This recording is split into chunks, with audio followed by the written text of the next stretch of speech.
Bore da, a chroeso cynnes I chi i'n haddoliad o'r Dre Newydd y bore yma. A very good morning to you and a warm welcome to our worship from Newtown this morning. We begin with a prayer.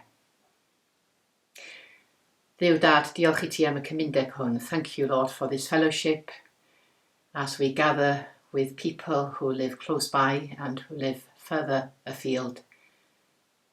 Father God, pray for your presence and for your blessing with us as we worship, as we adore you, and as we give thanksgiving for all the many blessings you bestow upon our lives.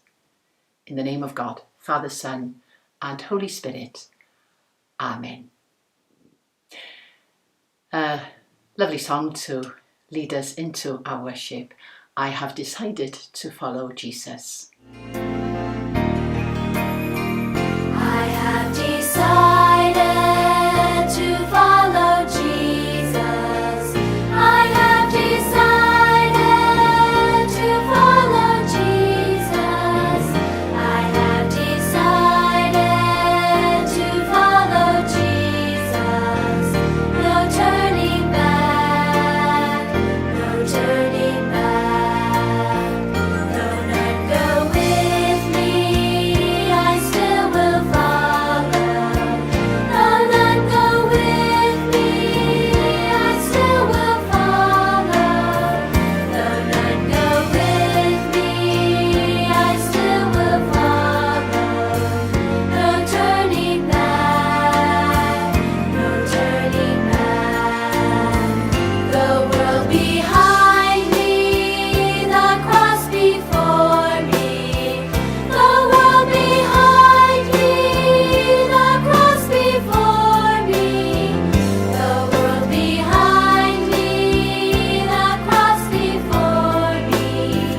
No turning back, no turning back. Will you decide now to follow Jesus?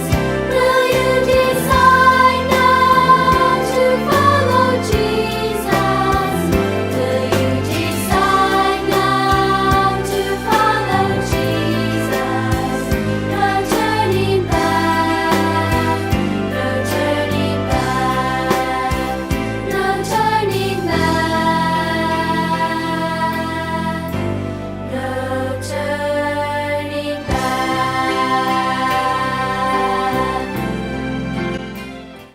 Ein darllenydd, our reader this morning is James Midgley. He's one of our youth members at All Saints Church. The Gospel according to Matthew. Jesus said, "Listen to another parable. There was a landowner who planted a vineyard, but put a fence around it, dug a winepress in it, and built a watchtower.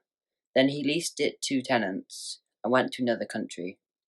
When the harvest time had come, he sent his slaves to the tenants to collect his produce. But the tenants seized his slaves and beat one, killed one, and stoned another. Again he sent other slaves, more than the first, and they treated them in the same way. Finally he sent his son to them, saying, 'They will respect my son.' But when the tenants saw the son, they said to themselves, 'This is the heir. Come, let us kill him and get his inheritance.' So they seized him, threw him out of the vineyard, and killed him. Now when the owner of the vineyard comes, what will he do to those tenants?" They said to him, "He will put those wretches to a miserable death, and lease the vineyard to other tenants who will give him the produce in the harvest time." Jesus said to them, "Have you ever read in the scriptures, the stone that the builders rejected has become the cornerstone? This was the Lord's doing, and it is amazing in our eyes. Therefore I tell you, the kingdom of God will be taken away from you and given to a people that produces the fruits of the kingdom. The one who falls on this stone will be broken to pieces, and it will crush anyone on whom it falls." When the chief priests and the Pharisees heard these parables, they realized that he was speaking about them. They wanted to arrest him, but they feared the crowds because they regarded him as a prophet. This is the word of the Lord. Diolch, James. Well done for reading so well.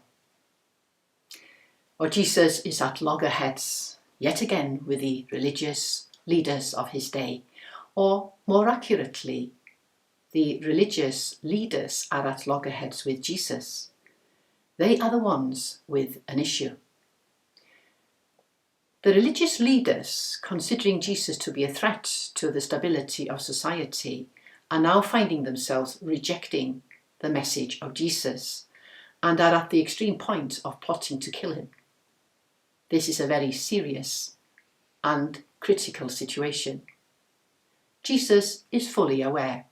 His response was to share with them this parable. The vineyard, representing Israel, has been planted, the watchtower created, and a fence put up.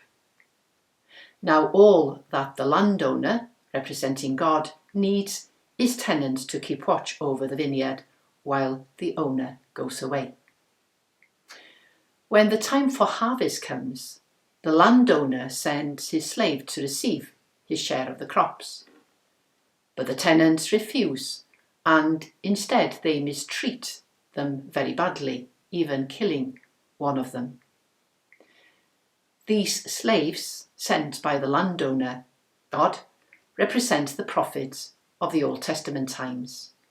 They were God's messengers, whose message was often ridiculed and rejected, and the prophets in turn often mistreated and even killed because of the nature of their message. When the people refused to listen to the slaves, to the prophets, the landowner decides to send his very own son, Jesus. Surely they will respect him and provide him with the expected share of the crop.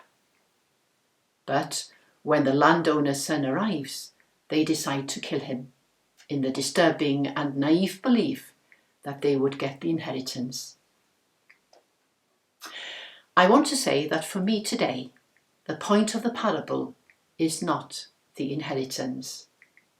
The issue is whether the religious leaders are open to a revelation from God that doesn't conform to their expectations of God's kingdom and of the long-awaited Messiah. Jesus speaks of the son that is rejected and killed, which is a reference to himself. He refers to him as the cornerstone, which the builders rejected. And this in turn, of course, undermines the entire structure. For many centuries, Christians have read into this passage the idea that God has dismissed the Jewish people, replacing the covenant relationship God has with them for a new one made with Christians, making Christians now the covenant people of God. But let us be very clear that Jesus never cast judgment on the Jewish people. What he does is challenge the leadership of the religious authorities of his time with their closed minds and hearts. And let us also be clear that Jesus continues to challenge religious authority and leadership. Religious leaders have a duty to faithfully pass on the faith from one generation to another. They have a responsibility to resist those who would undermine the gospel. And at the same time, they have a duty to be aware of what God is saying in each new generation. Too often, church authorities have stood as guardians of the truth and missed out on what God is saying to the church, especially when they perceive those bearing this word as challenging their authority. As author Cynthia Jarvis puts it, looking back, we remember with shame the church's response to prophetic voices concerning racial injustice and the role of women. We stone those whose word challenge the reigning economic order or definition of family. The church has sadly rejected many a prophetic voice over the centuries. The religious leaders, according to our reading this morning, recognize that Jesus has pointed the finger of judgment at them. They want to get rid of him, but they're afraid of the crowds who hail him as a prophet. They will have to wait for another opportunity. The question for us is this: how open are we to the prophetic word that comes from God? Are we tempted to get rid of the messenger if we don't like what we're hearing? Are we open to hear the voice of God today, unveil the scriptures? Or are we too concerned to safeguard the tradition passed down from generation to generation? What is Jesus saying to us today? Remember that Jesus claimed that God had anointed him to preach the gospel to the poor. He has sent me to proclaim release to the captives and recovery of sight to the blind, to set free those who are oppressed, to proclaim the favourable year of the Lord. This was not what the religious authorities of his day wanted to hear. This wasn't pleasing to their ears, to prioritise the neglected and oppressed in society. This isn't what God's kingdom is all about. This isn't what they want or expect from God's anointed one when he comes. And so they rejected the good news and killed its bearer. Are we able to discern God's voice when it comes to us today? And are we brave enough to be God's voices in our churches and communities when we know that our message of love, justice, and truth will at times offend and upset others? And are we open and honest enough to embrace the voice of God through others who alert us to our own lack of love, justice, and truth? Or will we take offence and reject the message and the messenger? Will we be the voice of God? Will we heed the voice of God? Will we be true to God? Amen. To follow the reflection, we sing along with the words, Majesty, worship His Majesty. Majesty, worship His Majesty. Unto Jesus be all glory, honor, and praise. Majesty, kingdom authority flows from His throne unto His own, His anthem raised. So exalt, lift up on high the name of Jesus. Magnify, come glorify Christ Jesus the King. Majesty, worship His Majesty. Jesus who died, now glorified, King of all kings.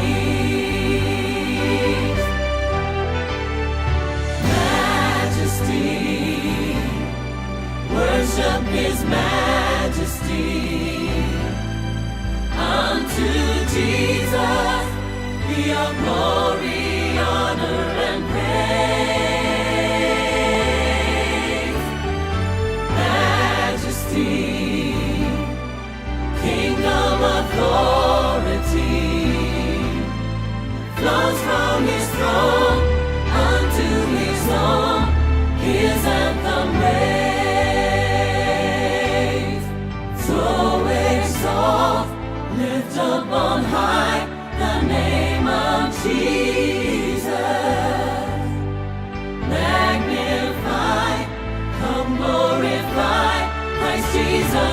King.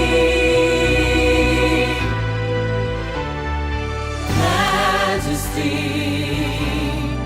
worship His majesty. Jesus who died, now glorified, King of all kings. Jesus who died, now glorified, King of all kings.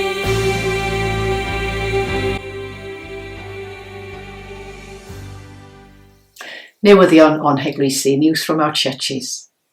Well, today will be the first service at All Saints and Sant Lluchaean since the lockdown. I wish to give sincere thanks to the wardens of both churches and to all who have helped to make this possible. Please know that there is a warm welcome to all who wish to worship with us. All we ask is that you ring myself or one of the wardens to make sure that we can accommodate you due to the restrictions in number at this time of the pandemic. This last week, Archdeacon Barry licensed officially Susanne to her role as our missionary leader. So welcome and congratulations to Susanne as our mission area leader of Ceredigion. Birthdays, well, Rhys Williams celebrated his birthday this last week, and so we pray for him and for Joy. Pray, Joy, that you'll be making a fuss of your husband, and pray that you'll enjoy your meal out as you celebrate. And pray for Mary, our organist, as she celebrates her birthday. Pray that she and Barry will be doing something very special to mark the occasion. Penblwydd hapus iawn, a very happy birthday to the both of you, and to anybody else who may be celebrating their birthdays or anniversaries at this time. On to sadder news and requests for prayers. At the age of 101, Dorothy Hughes died peacefully and in the presence of her family at the hospital in Llanidloes. Pray for Mike Hughes, her son, and for Joyce, for Joe and Debbie, and for Bella and Frankie, and for all who knew and loved Dorothy. Dorothy was meant to be coming to Mike and Joyce to end her days, but she took a turn for the worst and didn't make it to the beautiful room that they'd prepared for her in Newtown. With sadness, the community learnt of the death of Phil Watkin. Phil has been a beautiful person and much loved and respected in the community, with the town council, with the band. He supported the town and community in many and varied ways. So our prayers to Elaine, his wife, and his children Neil and Richard, and we pray for his soul now in heaven. Pray also for the soul of Gordon Rushton and for his wife Jackie. And upon the anniversary of death of Gwynfor Thomas, pray for his soul and for Gloria, his wife, and children, daughters, Alison and Mererid. Among those whom we have been praying for, we continue to pray for little Carlos, for young Evie, and for baby Ronnie, for their families, and for those who care for them. Continue to pray for Joan Bresnan, Stephen Birch, Mark and Kitty, Jane and Rob, Millie James, Geran, and an uncle of mine, Uncle Arwyn, and Nesta, as he is ill and receiving treatment. Pray for each and every one of those people named, and many more we have on our hearts. And leading us now in prayer is Nikki Midgley. Let us pray. Lord, we ask you to give strength and hope to our world as the coronavirus pandemic continues to wreak havoc across the globe. We pray that scientists and doctors continue to pursue their research and that a vaccine or treatment is discovered sooner rather than later. Lord, in your mercy, hear our prayer. Lord, we pray too for our own country, where many people are now living under restrictions that, while necessary, may be difficult to cope with. We ask that you give a willing spirit to all those struggling to keep to the rules, helping us all to do our bit to make Wales safer for each other. Guide our politicians too, giving them the wisdom to make the right decisions.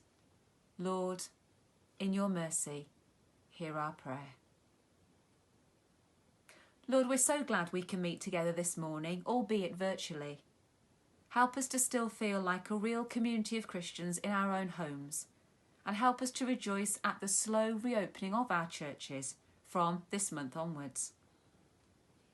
Thank you for all who help to keep our services alive. Lord, in your mercy, hear our prayer. Lord, we give thanks for the great work that is going on in our community to support those who are in need or who are suffering in mind, body or spirit. Help us to reach out to all we meet in our daily lives.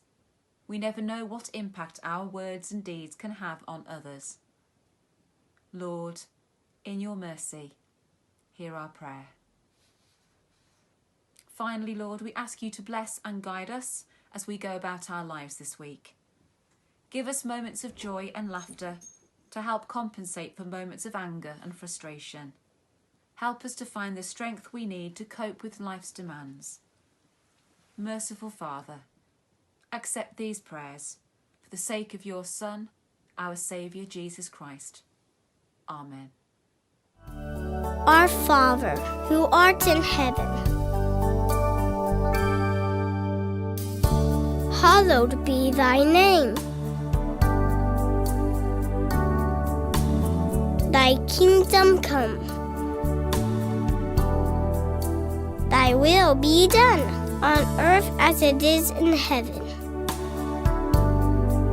Give us this day our daily bread. And forgive us our trespasses, as we forgive those who trespass against us. And lead us not into temptation, but deliver us from evil. For thine is the kingdom, and the power, and the glory, forever and ever. Amen. Diolch, Nikki, thank you. Well, this brings us to the end of our time of worship together. I hope it's been a pleasurable and blessed time for you. Know that you continue to be in my prayers and that I'm here to support in whichever way I can. You only need to ask. Gwyddion, let us pray. Father God, we give thanks for what we have shared this morning, for your presence. Pray now that you will send us out into our communities to do your work, to share your love, to help those in need, and to share the good news. And the blessing of God Almighty, the Father, the Son, and the Holy Spirit be among you and all whom you care for and love this day and always. Amen. And a song to end. Here is our King. Here is our King. Here is our King. Here is our King. Here is our King. Here is our love. Here is our God who's come to bring us back to Him. He is the one. He is Jesus.